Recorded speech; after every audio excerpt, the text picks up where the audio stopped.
Hello एकता जी। हाय राकेश। आज हम बात कर रहे हैं राकेश देवनाथ से, जो वेस्ट बंगाल से हैं और सेकंड ईयर मैकेनिकल इंजीनियरिंग कर रहे हैं। तो राकेश जी, अपने बारे में हमें कुछ बताइए, क्या कैसे के व्यूअर्स को अपने बारे में कुछ बताइए। पहले तो मैं यूट्यूब का बड़ा फैन हूँ। दोस्त से मुझे पता चला कि यूट्यूब क्या होता है, यूट्यूब में क्या क्या किया जा सकता है। यूट्यूब में बहुत सारी चीज़ों का ट्यूटोरियल होता है। लोग अपनी समस्या जो है यूट्यूब से पूछ सकते हैं। अगर यूट्यूब में कोई है जो इसके बारे में बता सकता है तो वो बता देते हैं। तो मुझे बाद में ख्याल आया, चलो यूट्यूब में अकाउंट कैसे बनाए। तो मुझे ये एक चीज़ के बारे में बाद में पता चला कि यूट्यूब से वीडियो अपलोड करके मोनेटाइज करके लोग पैसे भी कमा सकते हैं। ये मुझे बाद में पता चला। तो मैं इसके बारे में जानना चाहता था, तो मैंने सर्च करना शुरू किया। तो बहुत सारे चैनल्स हैं, उनमें से एक आपका चैनल भी था, क्या कैसे। तो मैं आपके सारे जो वीडियो है वो देखने लगा। ना कि सिर्फ यूट्यूब के चैनल बनाने के बारे में, फिर व्हाट्सएप बोलिए, फेसबुक बोलिए, या फिर स्काइप कॉल भी करिए। मैं आपके चैनल से मुझे पता चला कि कैसे करते हैं ये सब। तो बहुत अच्छा लगा। तो बाद में जब फिर मौका आया कि फैन से चैट का, तो मैं मौका हाथ से गंवाना नहीं चाहता था। मैंने चलो ट्राई करते हैं कि लग ओके। जाए या नहीं जाए हम्म। इसमें। हम्म। तो मैं सिर्फ इंजीनियरिंग ही नहीं, मैं लिखता भी हूँ। और मैंने खुद के लिखे कुछ नाटक पे स्टेज एक्ट भी किया है। हम्म। और रिसेंट एक शॉर्ट फिल्म कंपटीशन आ रहा है कोलकाता में। हम्म। उसमें मैं अपना एक फर्स्ट शॉर्ट फिल्म भेज रहा हूँ। पता नहीं सिलेक्ट होगा भी या नहीं होगा, हम्म। लेकिन एक्साइटमेंट है, देखते हैं क्या होता है। तो आप फिल्म्स बनाते हैं, आप लिखते हैं और आपका बहुत ही क्रिएटिव बेंट ऑफ माइंड है। तो फिर मैकेनिकल इंजीनियरिंग क्यों कर रहे हैं? एक्चुअली क्रिएशन क्रिएशन का मतलब सिर्फ ये नहीं कि फिल्म बनाओ। मैं और भी कुछ बना सकता हूँ। मैकेनिकल इंजीनियरिंग एक कोर ब्रांच है हम्म। इंजीनियरिंग का, हम्म। जिसमें हम अपनी क्रिएशन दिखा सकते हैं हम्म। तरह तरह की। हम्म। इसलिए मैंने इंजीनियरिंग ली। अच्छा, तो अल्टीमेटली आप मैकेनिकल इंजीनियर बनना चाहते हैं, उस फील्ड में रहना चाहते हैं, या अभी आपने डिसाइड नहीं किया? अभी तक का जो प्लान है, मैं मैकेनिकल इंजीनियरिंग का जो कोर्स है वो खत्म करने के बाद मैं जॉब तो लूंगा, लेकिन मेरा एक सपना है कि मैं खुद का एक बिजनेस स्टार्ट करूं, जिसमें क्रिएटिविटी बहुत हो। आप अपनी तो क्रिएटिविटी का यूज करके कुछ काम करना चाहते हैं जिसमें आपको क्रिएटिव सेटिस्फैक्शन मिले। या exactly. Oh, that's very good. In fact अपनी ड्रीम को फॉलो करना ज़रूर चाहिए और अपने टैलेंट को फॉलो करना चाहिए। ऐसी चीज़ करनी चाहिए जिसमें कि अपना गॉड गिवन टैलेंट यूज़ हो और जिसमें सेटिस्फैक्शन मिले। ऐसे तो बहुत लोग हैं जो दुनिया में ऐसी जॉब्स में फंसे हैं जहां वो खुश नहीं होते, या जहां उन्हें लगता है कि उनकी क्रिएटिविटी या उनका इंटेलेक्ट यूज़ नहीं हो रहा। तो अगर आप ऐसा कोई काम कर सकते हैं जिसमें कि आप अपना टैलेंट और अपना इंटेलेक्ट दोनों इस्तेमाल कर सकें, तो उससे बढ़िया तो कुछ है ही नहीं। हाँ, एकदम सही। अपने अपने फैमिली के बारे में, आप अपने बैकग्राउंड के बारे में, आप कहाँ से हैं, वो सब थोड़ा हमारे व्यूअर्स को बताइए। मैं ये बात सारे यूट्यूब व्यूअर्स के साथ शेयर कर रहा हूँ कि मैं कोलकाता में रहता हूँ, कोलकाता के कल्याणी शहर में रहता हूँ। जो मैं पहले ही बता चुका हूँ, मैं एक सेकेंडरी मैकेनिकल इंजीनियरिंग स्टूडेंट हूँ। मेरे घर में मेरे मम्मी पापा और मेरी छोटी बहन है। पापा जो है वो काम की वजह से बाहर रहते हैं, एक्चुअली मुंबई में रहते हैं काम की वजह से। वो एक हेड कुक है। और मॉम जो है वो हाउस वाइफ है। और बहन भी इंजीनियरिंग है, वो पढ़ रही है सीएसटी में, मतलब कंप्यूटर साइंस एंड इंजीनियरिंग में पढ़ रही है। तो यही मेरा बैकग्राउंड है। Okay, thank you. हाँ, मैं ये पूछ रहा था कि आपने कब तय किया यूट्यूब में आने का। वेल, मैंने पिछले फैन से चैट में भी बताया था, लेकिन सच तो ये है कि मैं पहले से थोड़ा बहुत डिजिटल मार्केटिंग के बारे में जानती थी। और okay. Social media marketing, Facebook या ट्विटर, इन सब के बारे में जानती थी। मैंने कंपनीज में ब्रांड्स की साइट पे काम किया था, और ब्रांड्स को ओके। कैसे सोशल मीडिया पे पोजीशन करते हैं, वहाँ पर कैसे एंगेजमेंट बढ़ाते हैं, वो सब मैं काम कर चुकी थी। लेकिन यूट्यूब के बारे में ज़्यादा नॉलेज थी नहीं। यूट्यूब पर वीडियोस बहुत देखे थे, लेकिन खुद से कभी बनाकर डाला नहीं था। हाँ, ये ओके। पता था कि यूट्यूब पर बहुत ही ज़्यादा ग्रोथ हो रही है और यूट्यूब पर बहुत लोग पैसे भी कमाते हैं। तो एक ओके। दिन मैं ऐसे ही एयरपोर्ट पर जा रही थी और मैंने सलमान खान का एक आर्टिकल देखा था। सलमान खान जो खान अकेडमी चलाते हैं, उनके ऊपर एक ओके। आर्टिकल था, फोर्ब्स मैगजीन में कवर स्टोरी थी। और उनका जो चैनल था, उसको कुछ फंडिंग मिली थी बिल गेट्स से। और उसमें लिखा ओके। था कि उनके 3000 वीडियोस हैं और मैंने खान अकेडमी के बारे में पहले भी पढ़ा भी था, उनको मैं डोनेट कर चुकी थी, लेकिन मैंने जाकर उनको थोड़ा स्टडी किया और मुझे ये लगा इस मीडियम का जो है हम फुल यूज़ करके बहुत दूर तक लोगों में इम्पैक्ट क्रिएट कर सकते हैं। क्योंकि मेरे मम्मी-पापा हमारे घर में कंप्यूटर था, ईमेल वगैरह वो लोग कर लेते थे, लेकिन उनके पास व्हाट्सएप नहीं था, उनको थोड़ी बहुत एडवांस चीज़ें हुई, उनमें थोड़ी दिक्कत आती थी। तो मैं हमेशा ये सोचती रहती थी, स्ट्रगल करती थी इससे कि इनको कैसे समझाऊँ कि ये सब कैसे करें? क्योंकि जब आप साथ में होते हैं तो फ़ोन दिखा देना बहुत आसान रहता है कि फ़ोन पकड़ा और दिखा दिया कि ये देखो इस पे व्हाट्सएप पे ऐसे करते हैं। लेकिन अगर आप किसी और शहर में हैं, जैसे आपके पापा बाहर रहते हैं, तो अगर आपको उन्हें सिखाना हो तो बहुत ही मुश्किल आती है। तो उस हाँ, टाइम पे हाँ। मैंने सोचा कि अगर कुछ ऐसा मैं वीडियो बना दूँ और अपने सब मम्मी-पापा के साथ शेयर करूँ या और जो रिलेटिव्स हैं, जो इसके बारे में नहीं जानते, उनके साथ शेयर करूँ तो शायद उनको फ़ायदा हो। तो मैंने बहुत ही छोटे स्केल पे शुरू किया था और सबको मैं अपना वीडियो दिखाती रहती थी। लेकिन धीरे-धीरे मुझे लगने लगा कि और भी लोग इन वीडियोज़ को देख रहे हैं और मुझे लगने लगा कि इस वीडियो से या इस तरह के वीडियो से काफ़ी लोगों को फ़ायदा पहुँच रहा है। और मैंने ये नहीं सोचा था कि इसमें पैसे बनेंगे या नहीं। मुझे पता था कि पैसे बनते हैं लेकिन वो मेरा गोल नहीं था और मेरा गोल ये था कि मैं ज़्यादा से ज़्यादा लोगों तक पहुँच सकूँ और मुझे एक दिन किसी एक स्टूडेंट ने फ़ोन किया। स्टूडेंट तो नहीं कहूँगी, वो ग्रेजुएट हो चुके थे इरमा से। इरमा एक रूरल मैनेजमेंट इंस्टीट्यूट है जो गुजरात में है और वो मध्य प्रदेश में मेरे वीडियोज़ सब लेडीज़ को दिखा रहे थे किसी एनजीओ में और बोल रहे थे कि यहाँ ओके। पर बहुत लोगों को फ़ायदा हो रहा है आपके वीडियोज़ से, तो प्लीज़ आप ये काम कंटिन्यू रखिए। तो इस तरह के मुझे मैसेजेस आते थे, इस तरह के लोग मुझे फीडबैक देते थे जिससे कि मुझे लगा कि हाँ, डिजिटल लिटरेसी एक रियल इश्यू है या कहेंगे कि डिजिटल इलिटरेसी क्योंकि बहुत सारे लोग इंडिया में डिजिटली साक्षर नहीं हैं। उन्हें नहीं पता कि बेसिक चीज़ें भी कैसे करें, जैसे कि आरटीआई एप्लीकेशन हुआ या पासपोर्ट का एप्लीकेशन हुआ या बैंक अकाउंट खोलना या छोटी-छोटी चीज़ें, जीमेल अकाउंट नहीं होता लोगों के पास। तो मैंने हुँ, सोचा हुँ, कि हुँ। बहुत ही बेसिक से शुरू करती हूँ क्योंकि अगर एडवांस टॉपिक्स किए, कुछ लोगों को ही फ़ायदा होगा, जो मास पॉपुलेशन की है उन्हें शायद फ़ायदा ना हो। इसलिए मैंने ये क्या कैसे नाम चुना और इसलिए मैंने उसको सिंपल से सिंपल लैंग्वेज में समझाने की कोशिश करी। यही मेरी कोशिश है, अब आगे देखते हैं क्या होता है। हाँ, मैंने आपके एक इस दूसरे चैनल के बारे में सुना था, लॉस्ट इन जकार्ता। हुँ। तो क्या आप अभी भी उस पे वीडियो अपलोड करती रहती है? नहीं, वो मैंने ऐसे ही टेस्ट चैनल बनाया था। 2 चैनल या 4-5 चैनल चलाना बहुत मुश्किल है।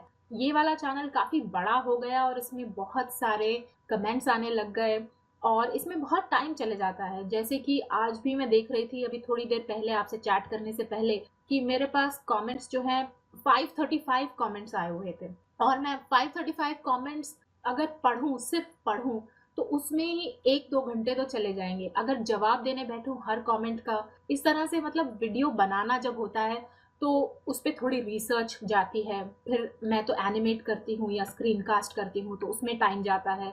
कुछ लोग स्क्रिप्ट लिखते हैं, कुछ लोग एक्सटेम्पोर बोल लेते हैं। मैं ये कोशिश करती हूँ कि एक एक फ्लो में जाए, तो मैं स्टेप बाय स्टेप सब समझाने की कोशिश करती हूँ। तो एक वीडियो जो है, उसमें काफ़ी टाइम चले जाता है। ठीक है, अब मैंने कुछ क्वेश्चन्स जो हैं राइट डाउन किए थे, तो हाँ। मैं वो शायद पूछ सकता हूँ? बिल्कुल, अब आप मुझसे पूछिए आपके कोई सवाल हैं और अगर मुझे नहीं आएगा जवाब तो मैं बोल दूँगी कि मुझे नहीं आता। चलिए ठीक है। अगर मैं यूट्यूब अकाउंट बनाता हूँ, हुँ। क्या मेरे पास पहले से फ्री या फिर पेड वेबसाइट होनी चाहिए? वेल यूट्यूब अकाउंट खोलने के लिए आपके पास होना चाहिए गूगल अकाउंट। तो अगर ओके। आपके पास जीमेल अकाउंट है या गूगल अकाउंट है तो आप यूट्यूब का अकाउंट खोल सकते हैं। लेकिन यूट्यूब पे अगर आप वीडियोस डालते हैं, देखिए 2 तरह के लोग होते हैं, जो सिर्फ़ अपने मज़े के लिए वीडियोस डालते हैं क्योंकि वो शेयर करना चाहते हैं अपनी फैमिली और फ्रेंड्स के साथ और दूसरे ऐसे जो कि वीडियोस से पैसे कमाना चाहते हैं। अगर हुँ, आप हुँ। वीडियोस को मोनेटाइज़ करना चाहते हैं और आप चाहते हैं कि मोनेटाइज़ेबल होने के बाद आपको पैसे मिलें, तो उसके लिए आपको गूगल एडसेंस की ज़रूरत होगी और गूगल ओके। एडसेंस जो है वो भी एक्चुअली गूगल का ही एक प्रोडक्ट है, लेकिन गूगल एडसेंस के लिए आपको अक्सर किसी वेबसाइट की या किसी ब्लॉग की ज़रूरत पड़ती है। एडसेंस का जो एप्लीकेशन प्रोसेस है वो बिल्कुल भी ट्रांसपेरेंट नहीं है।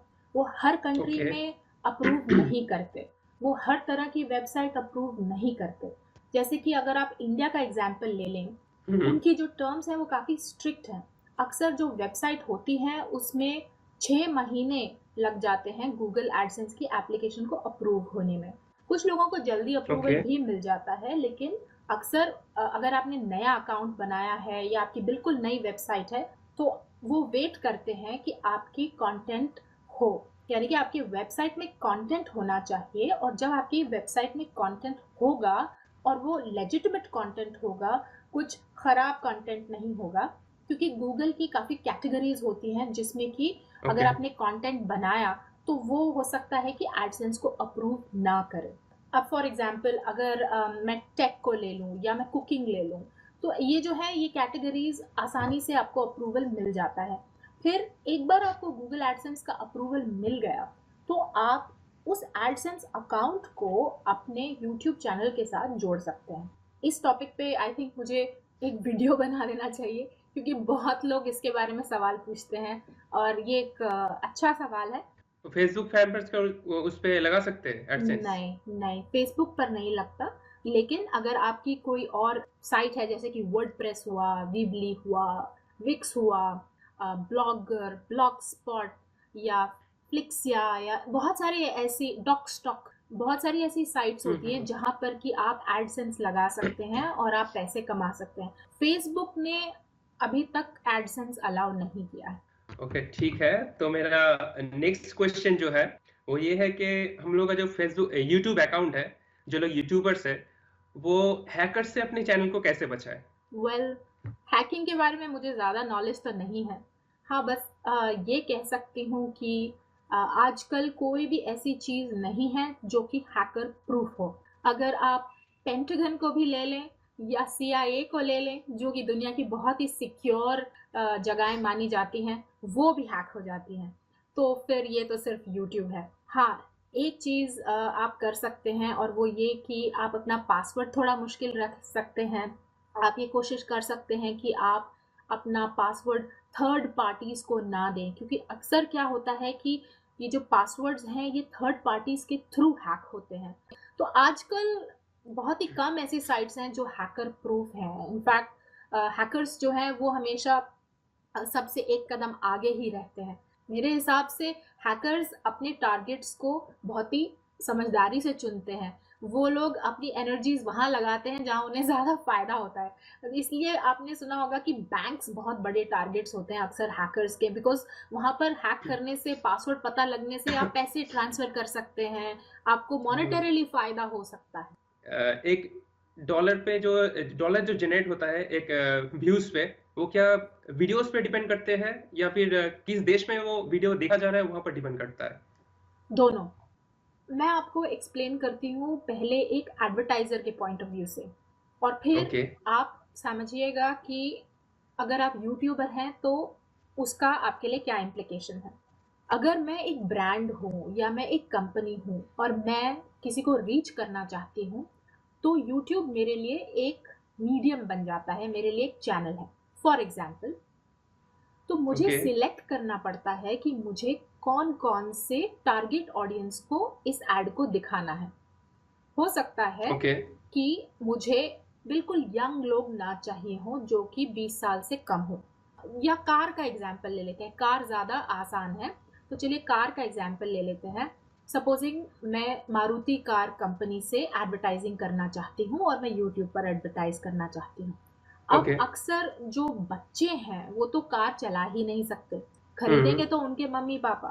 तो मैं हम्म। 14-15 साल के एज से कम लोगों को वो वाली एड नहीं दिखाना चाहती। तो उस तरह से मैं अपना एक टारगेट ऑडियंस डिसाइड करती हूँ, तो वो लोग थोड़े कम हो जाते हैं। फिर मैं बोलूँगी कि अच्छा उनका जेंडर क्या होना चाहिए। हो सकता है कि मैं सिर्फ मेल्स डिसाइड करूँ या हो सकता है मैं फीमेल्स भी डिसाइड करूँ। फिर कंट्री आता है, मुझे ये एड कौन सी कंट्री में, कौन सी जियोग्राफी में दिखाना है। तो इस तरह से जो एडवर्टाइजर्स हैं वो अपनी टारगेट ऑडियंस को अपने प्रोडक्ट के हिसाब से डिसाइड करते हैं। ठीक है। ओके। अब अगर आप यूट्यूबर हैं, तो हो सकता है कि आपके जो वीडियोस हैं वो एडवर्टाइजर के लिए सूटेबल ना हो। जो उन्होंने ओके, टारगेट ऑडियंस डिसाइड करी है, आप हो सकता है उसमें फॉल ना हो। दूसरी बात, सारे के सारे डिवाइसेस पर एड्स नहीं चलती हैं और सारी की ओके, सारी जियोग्राफीज में भी एड्स नहीं चलती हैं। तो ओके, और अगर आप अपने एनालिटिक्स देखेंगे या अगर आप यूट्यूब चैनल अगर चलाएंगे तो आप एनालिटिक्स में देख सकते हैं कि कौन सी कंट्रीज में आपको ज़्यादा अर्निंग हो रही है। तो अगर एक वीडियो है जो कि 1000 बार प्ले हुआ फॉर एग्जांपल, तो ओके, मेरे स्टेटिस्टिक्स से जो मैंने नोटिस किया है वो ये कि लगभग 500 से 600 व्यूज ही ऐसे होते हैं जिसमें कि एड्स प्ले होती हैं, बाकी मोनेटाइजेबल ही नहीं ओके, होते। हो सकता है कि वो किसी ओके, ऐसी जियोग्राफी में हो जहां पर एड चली ही ना हो, वो वीडियोस ऐसे टाइम पर देखे जा रहे हो जब एड ही प्ले ना हो रही हो। तो वो सब चीजें मेरे कंट्रोल में नहीं है। लेकिन 500 से 600 जो प्ले हुए उसके अंदर कोई उस पर क्लिक करेगा, कोई पूरा का पूरा एड देखेगा, कोई बीच में एड स्किप कर हम्म, देगा, वो भी मेरे हाथ में हम्म, कंट्रोल में नहीं है। फिर हम्म, अगर आप देखें तो सारे व्यूअर्स एक जैसे नहीं होते हैं। हम्म, एडवर्टाइजर्स जो हैं वो अलग अलग जियोग्राफी में अलग अलग सीपीएम देते हैं। सीपीएम होता है कॉस्ट पर 1000 व्यूज। तो अगर उनकी ओके, एड 1000 टाइम्स प्ले की गई है तो उनको एक सर्टन अमाउंट यूट्यूब को देना होता है। तो अगर ओके, कोई एडवर्टाइजर है उसके लिए वो बन जाता है सीपीएम। लेकिन अगर मैं पब्लिशर हूँ या मेरा यूट्यूब चैनल है तो मेरे लिए बन जाता है आरपीएम, यानी कि मेरा 1000 व्यूज का रेवेन्यू कितना है, रेवेन्यू पर 1000 ओके, आरपीएम। एम जो है वो मिल है, वो रोमन लैंग्वेज में एम होता है ना। तो जो आरपीएम मैंने नोटिस किया है वो अक्सर कनाडा, यूएस, ऑस्ट्रेलिया, जर्मनी ऐसी कंट्रीज का बहुत हाई आरपीएम होता है, क्योंकि शायद ओके, वहां पर एडवर्टाइजर जो है वो पर 1000 व्यूज ज्यादा पैसे देने को तैयार हैं। जो डेवलपिंग ओके, कंट्रीज हैं जैसे कि इंडिया हो गया या इंडोनेशिया या पाकिस्तान या मिडल ईस्ट, यहाँ पर जो आरपीएम हमें मिलता है वो कम मिलता है। तो सेम 1000 व्यूज होंगे लेकिन एडवर्टाइजर जो है वो कम पैसे दे रहे हैं आज यूट्यूब पर। हो सकता है कि ओके, फ्यूचर में ये चेंज हो जाए।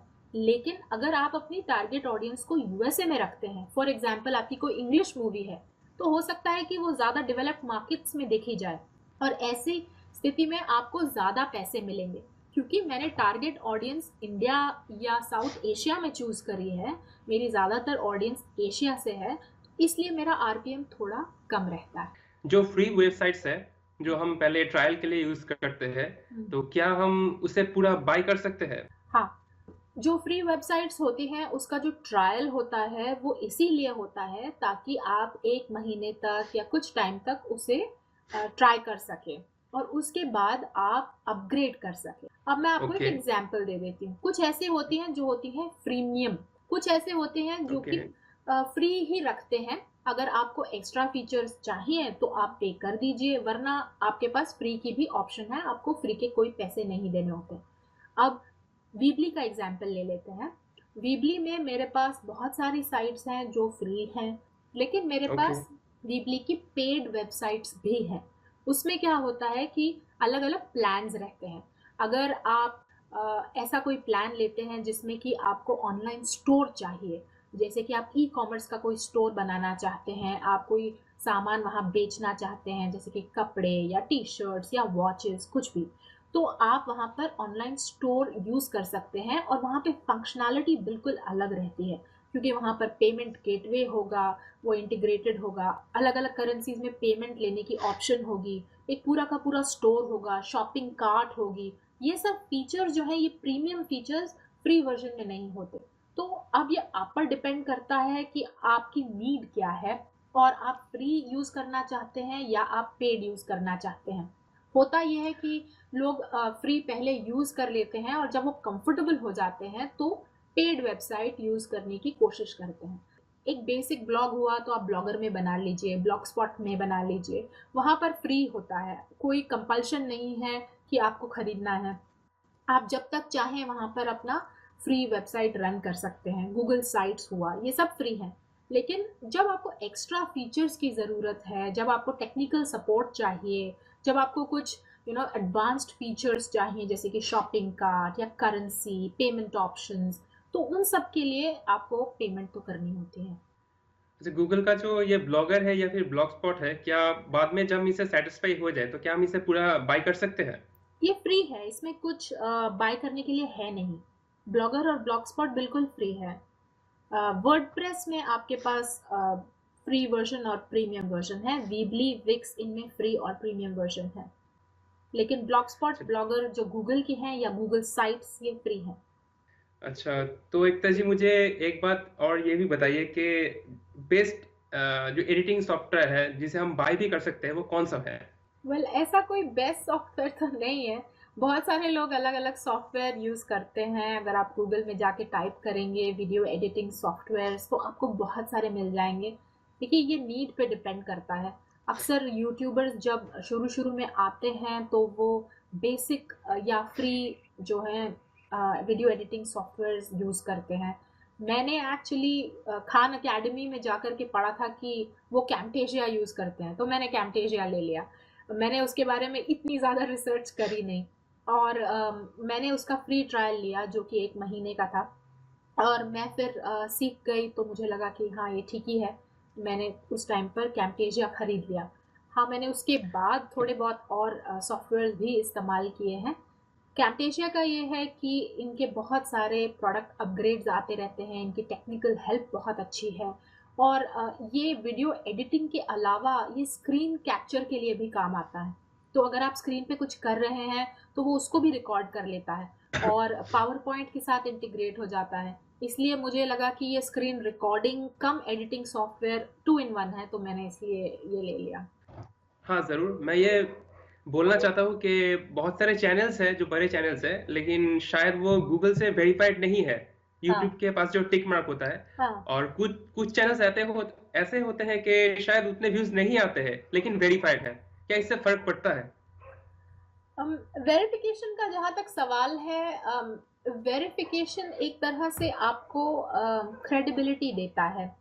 अब मैं आपको अपना एक खुद का एग्जांपल देती हूँ। जो टिक मार्क है उससे लोगों को पता चलता है कि ये चैनल जेन्युइन है। क्योंकि जब मैंने ओके, चैनल शुरू किया, जब तो छोटा था, कोई कॉपी नहीं कर रहा था। लेकिन जैसे जैसे चैनल बढ़ता गया तो सेम नाम से चैनल खुलने लगे और लोग कंफ्यूज होने लग गए कि असली क्या कैसे कौन सा है। जो मेरा लोगो था वो भी कॉपी होने लगा। जो चैनल बैनर था उसको हूबहू लोग वैसे का वैसे अपने चैनल पर डाल देते थे। तो कंफ्यूजन होती थी ओके। कि एक्चुअली जेन्युइन चैनल कौन सा है और नकली चैनल कौन सा है। तो ऐसी सिचुएशन में अगर टिक मार्क होगा तो पता चल जाएगा कि असली चैनल कौन सा है। क्या वेरिफिकेशन से मुझे कुछ एक्स्ट्रा फीचर्स मिले या मुझे कुछ एक्स्ट्रा यूट्यूब ने दिया? नहीं, कुछ भी नहीं। मुझे कुछ एक्स्ट्रा फीचर्स नहीं मिले, बस एक बैज होता है जिससे कि लोगों को ये पता चल जाता है कि आप जेन्युइन हैं, बस। नेक्स्ट जो मेरा सवाल है वो ये है कि यूट्यूब के अलावा और कौन-कौन सी वेबसाइट्स है या फिर जगह है जहाँ पर हम वीडियो अपलोड करके मोनेटाइज़ कर सकते हैं? हम्म। well, दुनिया का सबसे बड़ा जो वीडियो इंजन है वो तो यूट्यूब ही है। सबसे ज़्यादा ओके। ट्रैफिक, सबसे ज़्यादा व्यूअर्स, सबसे ज़्यादा एडवर्टाइजर्स तो यूट्यूब पर ही हैं जहाँ तक कि वीडियो का सवाल है। It is the big daddy of the video world. तो इसलिए ओके। अगर आप ये सोचें कि मैं यूट्यूब पर ना हूँ और कहीं और हूँ, तो that is not a good strategy. YouTube पर तो आपको होना ही है। उसके अलावा अगर आप चाहें तो आप अपने कंटेंट को कहीं और भी अपलोड कर सकते हैं। एक यूरोप का या फ्रांस की एक साइट है, उसका नाम है डेली मोशन। डेली मोशन बहुत पॉपुलर है, खासकर उन कंट्रीज में जहाँ पर यूट्यूब चलता नहीं या बैन है। तो वो लोग डेली मोशन का इस्तेमाल करते हैं। जैसे कि पाकिस्तान में डेली मोशन बहुत चलता था जब यूट्यूब बैन था, लेकिन 1 साल से या थोड़ा 1 साल से ज़्यादा हो गया है वहाँ पे यूट्यूब अब चलने शुरू हो गया है। तो डेली मोशन मुझे पता नहीं कितना चल रहा है। डेली मोशन में आप मोनेटाइज भी कर सकते हैं वीडियोस को और वहाँ पर आपको अर्निंग भी मिलती है। एक और है, उसका नाम है विमियो। अब विमियो जो है वो एक स्पेशलाइज्ड या एक नीश वीडियो प्रॉपर्टी है जहाँ पर आप फ्री वीडियोस भी डाल सकते हैं और आप अपने वीडियोस को मोनेटाइज भी कर सकते हैं। लेकिन वीडियो ऑन डिमांड के लिए या वीओडी जिसे कहते हैं, विमियो एक बहुत अच्छी साइट है। स्पेशली फिल्म मेकर्स हुए, डॉक्यूमेंट्री मेकर्स हुए, इंडिपेंडेंट जो फिल्म्स बनाते हैं, छोटी फिल्म्स बनाते हैं, वो लोग अपनी फिल्म्स विमियो पर डालते हैं और वहाँ पर अपनी मूवीज़ को बेचते भी हैं। तो अगर आप प्रोफेशनल मूवी मेकर बनना चाहते हैं या अगर आप अपने कंटेंट को बेचना चाहते हैं तो आप विमियो में डाल सकते हैं। विमियो इज़ अ गुड ऑप्शन। और रिसेंटली अमेज़न ने भी एक साइट शुरू करी है जिसका नाम है अमेज़न वीडियो डायरेक्ट। तो आप वहाँ ओके। पर भी अपने वीडियोस अपलोड कर सकते हैं। आप देख सकते हैं कि वीडियो में इतना इंटरेस्ट आ रहा है कि सब बड़े-बड़े प्लेयर्स अब वीडियो में घुस रहे हैं। तो अभी तक अमेज़न हम्म। का इस तरह का प्रोडक्ट नहीं था कुछ ख़ास। उनका अमेज़न प्राइम था, लेकिन वीडियो डायरेक्ट जो है उन्होंने ख़ास क्रिएटर्स के लिए शुरू किया है। तो ओके। वीडियो क्रिएटर्स अपने वीडियोस को वहाँ पर अपलोड कर सकते हैं और उन्हें बेच सकते हैं। तो अगर जैसे आपने कहा आप शॉर्ट फिल्म्स बनाना चाहते हैं, तो वो शॉर्ट फिल्म्स आप विमियो पे डालिए, आप अमेज़न पे डालिए। वेल एक्चुअली आप यूट्यूब पर भी डाल सकते हैं, लेकिन यूट्यूब के पेड कंटेंट का तो कुछ ख़ास अच्छा रिस्पॉन्स आया नहीं है।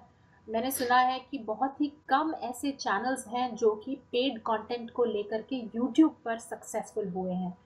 तो वहाँ पर भी 2 अलग-अलग मॉडल्स हैं। आप चाहें तो आप एक सब्सक्रिप्शन चैनल शुरू कर सकते हैं, जिसका मतलब कि हर महीने आपको सब्सक्राइब करने के लिए लोग कुछ पैसे देंगे। अब वो कितने पैसे होंगे वो आप डिसाइड कर सकते हैं, लेकिन जो भी कंटेंट आप उस पेड चैनल में डालेंगे तो आपको उस फिक्स्ड फीस के लिए वो लोग देखने आएंगे। फॉर एग्जांपल आपने चूज़ कर लिया $5 या $10, तो आपने जो भी वीडियोस उस महीने अपलोड करे वो आपके सारे फैंस 5 या $10 में देख पाएंगे। ये वीडियो में लेकिन के ऊपर है? यूट्यूब में पेड कंटेंट है। अच्छा, यूट्यूब में पेड कंटेंट है। यूट्यूब के पेड कंटेंट की बात कर रही हूँ। लेकिन ये भी ऑप्शन है कि आप अलग-अलग वीडियोस या अलग-अलग सीरीज को मोनेटाइज करें। अब हो ये रहा है कि बहुत ही कम लोग यूट्यूब पर पेड चैनल्स देख रहे हैं। जो ओके। परसेंटेज है वो बहुत कम है। तो हो सकता है फ्यूचर में ये चले, लेकिन फिलहाल जो पेड कंटेंट है उसका सक्सेस है नहीं। यूट्यूब पर एक और प्रोडक्ट है जिसका नाम है यूट्यूब रेड। पर ये पूरी दुनिया में लॉन्च नहीं हुआ, ये कुछ ही कंट्रीज में लॉन्च हुआ है। और यूट्यूब रेड में लोग महीने के $10 देते हैं और वो यूट्यूब पर कोई भी कंटेंट देख सकते हैं जो कि पेड है, उसके पेड कंटेंट को देख पाते हैं। तो यूट्यूब रेड जो है वो यूएसए में चल रहा है। और मैं जब अपना स्टेटिस्टिक्स देखती हूँ तो मुझे दिखता है कि काफ़ी सारे व्यूज़ यूट्यूब रेड से आ रहे हैं। लेकिन in terms of okay. Earnings कुछ कुछ खास अर्निंग्स मेरी यूट्यूब रेड से है नहीं। ज़्यादा जो अर्निंग्स है वो नॉन यूट्यूब रेड से ही आती हैं। आई थिंक लेस देन 1% फिलहाल मुझे यूट्यूब रेड से मिल रहा है। लेकिन तो मान लीजिए मैं कोई एक वीडियो है जो मेरे यूट्यूब अकाउंट पर अपलोड करता हूँ, लेकिन उसे मोनेटाइज कुछ महीने बाद या फिर कुछ हफ्तों बाद करता हूँ, तो क्या जो रेवेन्यू जनरेट होगा स्टार्ट होगा वो उस कुछ हफ्तों या महीने के बाद होगा? हाँ, जब आप मोनेटाइज करेंगे उसके बाद ही जो रेवेन्यू आएगा वो काउंट होना शुरू होगा ना। उससे पहले तो एड्स ही नहीं लगेंगी। मोनेटाइज होने का मतलब वहां पर एड्स दिखानी शुरू की जाएंगी। जब तक ऐड नहीं होगी तब तक पैसे कैसे मिलेंगे?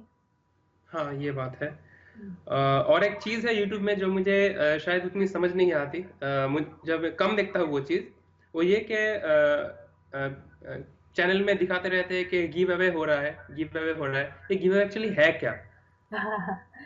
गिव अवे क्या है? Good question. Well, give away का मतलब कि आप अपने फैंस को कुछ देते हैं। You give your fans something. Okay. अब वो क्या चीज़ है?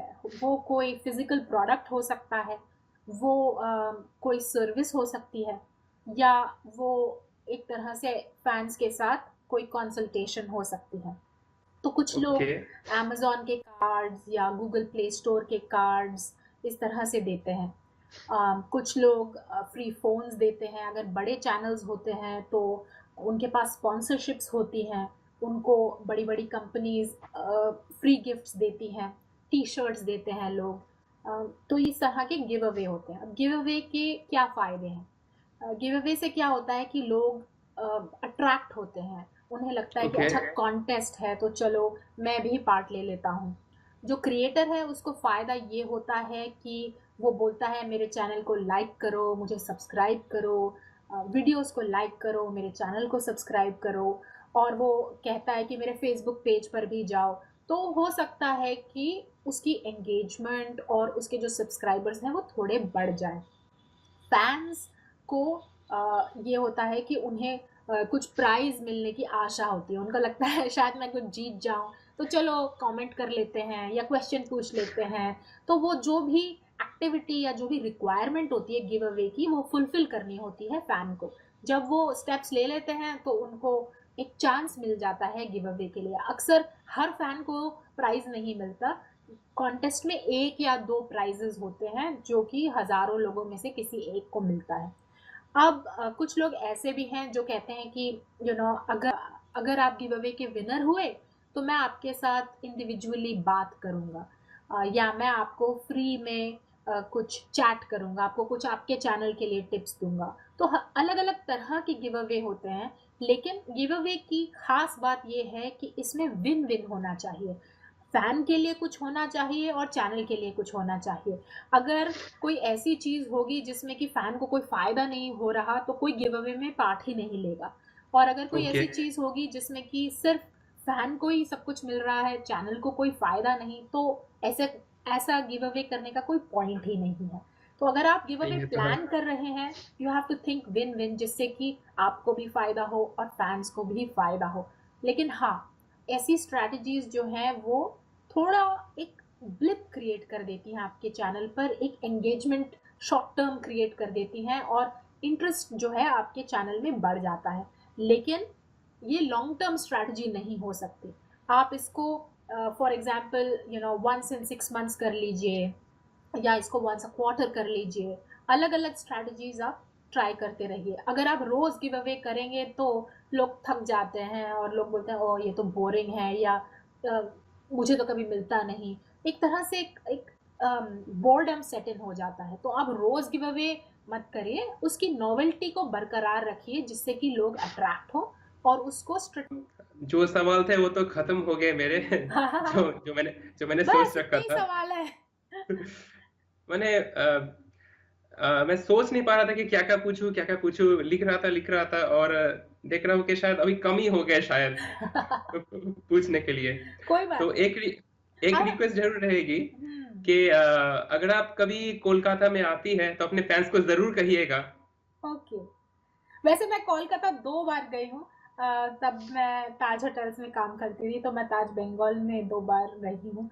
लेकिन बहुत ही शॉर्ट ट्रिप्स रहे। मैंने कोलकाता ठीक से देखा नहीं, सिर्फ़ 1-1 दिन के लिए आई थी 2 बार।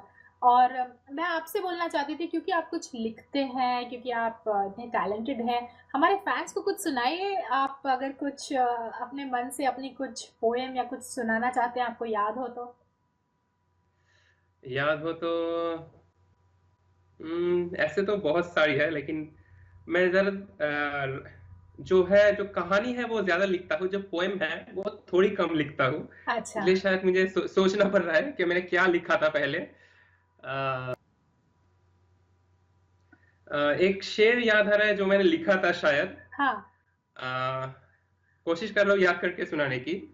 तो शेर ये है कि पाना चाहते हैं मुझे ज़ोरों से नहीं दिल से, पाना चाहते हैं हम उसे ज़ोरों से नहीं दिल से, अब तो खुदा ही आए ज़मीं पर हमको मिलाने उनसे। Wow! Nice, very good, thank you. और अगर लास्ट में बस इतना बोलूँगी कि आपका आने के लिए बहुत थैंक्स। अगर कोई आपका मैसेज है क्या किसी के फैन्स के लिए, या अगर आप कुछ कहना चाहते हैं हमारे सब व्यूअर्स के साथ शेयर करना चाहते हैं, तो आई विल प्ले दैट। तो मैं जो यूट्यूब के व्यूअर्स हैं क्या कैसे के, तो मैं यही कहना चाहता हूँ कि क्या कैसे का जो वीडियोस है, जो चैनल है वो फॉलो करते रहिए। आपको नए-नए कंटेंट्स देखने को मिलेंगे। और ये जो एकता जी ने जो ये नया कैंपेन स्टार्ट किया है फैन से चैट का, उसमें हिस्सा लेने के लिए आप लिखते रहिए। शायद आप भी मेरी तरह ऐसे फैन से चैट में आ जाए, और आपके जो क्वेश्चंस है जो आप शायद कमेंट्स में लिखते तो है, लेकिन शायद बहुत सारे कमेंट्स होने के वजह से एकता जी उसे पढ़ नहीं पाती या फिर रिप्लाई नहीं दे पाती है। आप भी अपनी जो सारे सवाल या क्वेरी है वो आप पूछ सकते हैं। बस यही। Great, thank you so much. आप हमारे चैनल पर आए, आपसे बात करके बहुत अच्छा लगा, and all the best for your future, for your channel, for you know your films, what ever you do. हम आशा करते हैं कि आप क्या कैसे के साथ जुड़े रहेंगे, और आपके भविष्य के लिए, आपके फ्यूचर के लिए आपको best of luck. Thank you. Thank you so much.